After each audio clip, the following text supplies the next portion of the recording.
Kasih karunia dan damai sejahtera dari Allah Bapa kita dan dari anaknya Tuhan Yesus Kristus menyertai kamu sekalian.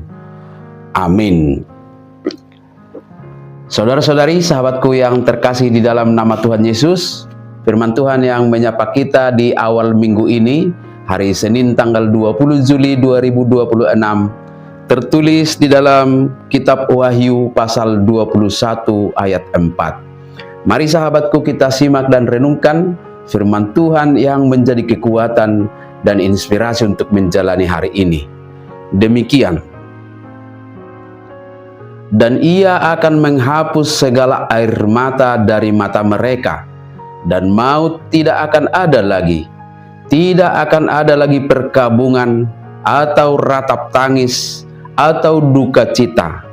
Sebab segala sesuatu yang lama itu telah berlalu.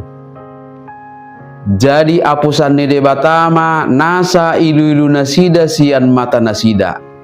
Danga dong be hamatean nang arsak ni roha, nang anggu-hangguk, nang nahasit, dang disibe, ai nunga salpu na perjului. Demikian firman Tuhan. Sahabat renungan harian, saudara-saudariku di dalam nama Tuhan Yesus, hidup di dunia tidak pernah lepas dari air mata, karena berbagai persoalan dan kesusahan akan silih berganti menghampiri hidup kita. Ada air mata karena kehilangan orang yang kita kasihi, ada kegagalan yang menyakitkan, ada penyakit yang berkepanjangan, ada pengkhianatan atau pergumulan hidup yang sepertinya tidak berkesudahan. Tidak seorang pun kebal terhadap penderitaan itu.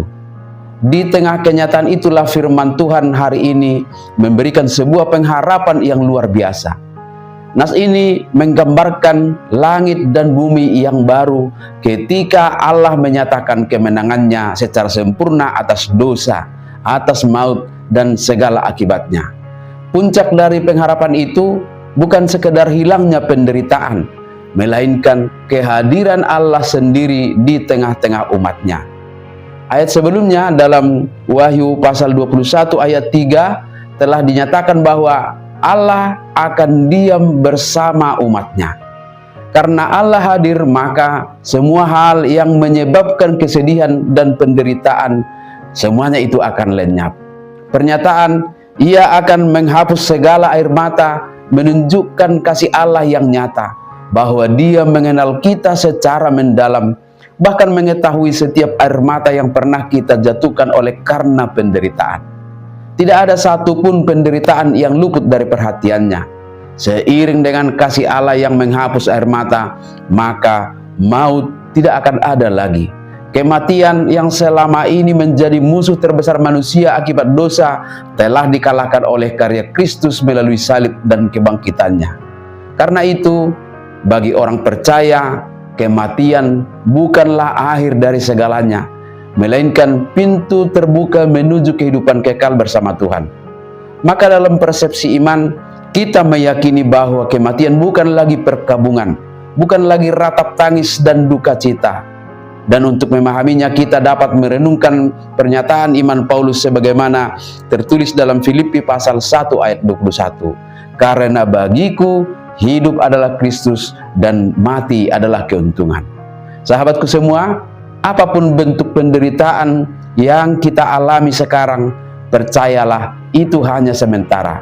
Dunia yang kita tinggali dan hidup yang sedang kita jalani masih dipenuhi oleh dosa dan kerusakan, tetapi Tuhan Allah sedang mempersiapkan ciptaan yang baru, tempat di mana damai sejahtera dan sukacita akan berlangsung untuk selama-lamanya. Oleh sebab itu, jangan kehilangan pengharapan sekalipun keadaan hidup sangat sulit, karena Allah telah menyediakan masa depan yang penuh sukacita bagi setiap orang percaya. Jangan hanya berfokus kepada penderitaan saat ini, tetapi arahkanlah hati kepada janji Tuhan yang akan digenapinya. Amin.